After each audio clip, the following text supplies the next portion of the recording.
Every night of every week of every year, Israel's border police search for terrorists. It's a dangerous, deadly part of their mission.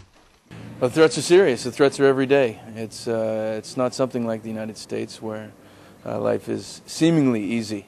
Here, you have to be aware. Your head has to be on the swivel at all times, whether you're in uniform or whether you're out in uniform.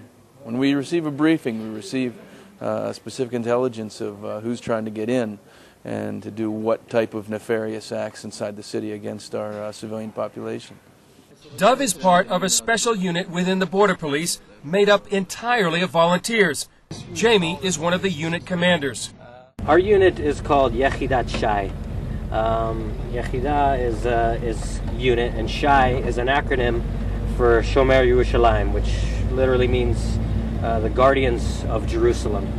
Jews from all over the world make up this unit, like Aaron, the deputy commander from France.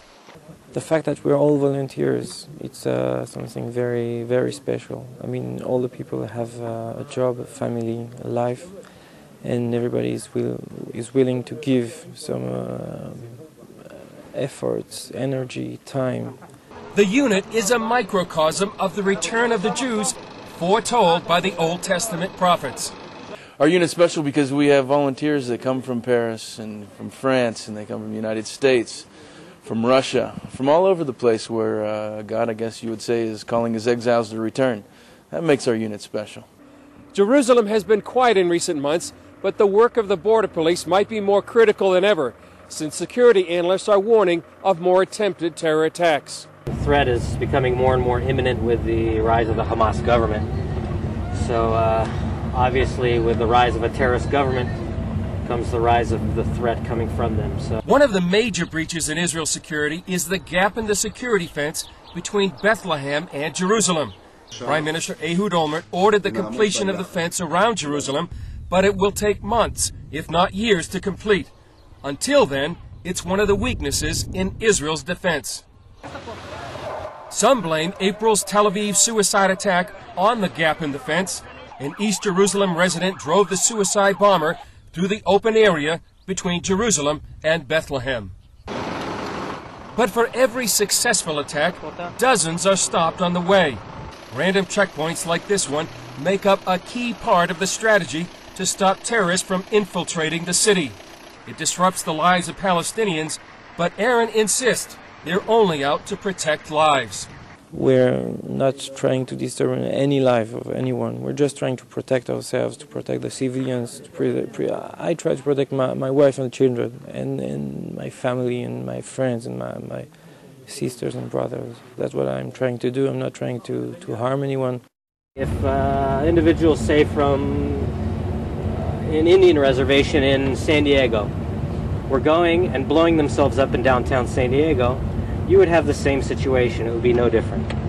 There's people who just don't understand the situation and don't see the cause and the reaction. But for all the effort they put in, Jamie says they're not alone. I believe there's a bigger spiritual battle going on behind it, and the physical battle just kind of bears witness of it, and Jerusalem's always been the center of that. So I definitely see, God's hand of protection on this city at many times.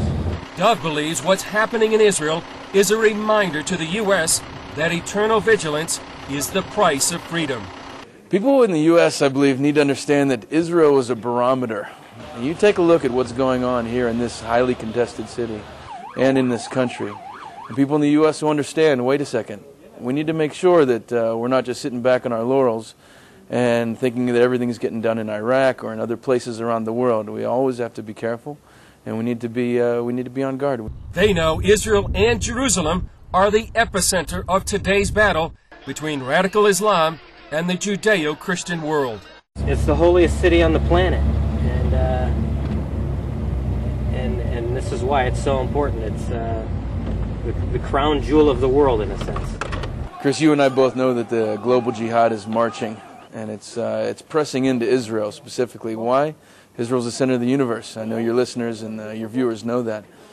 So we understand that there's a real enemy out there, and we have to be on our guard and beware and understand the enemy's schemes. While the battle rages, the Guardians of Jerusalem plan to keep watch.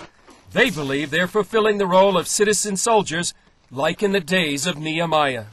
All aspects of life, they're all out here. It's truly, truly like in the days of Nehemiah, when the people of Israel came back to Jerusalem, and they built in the daytime, and they posted a guard and defended the city at night. Chris Mitchell, CBN News, Jerusalem.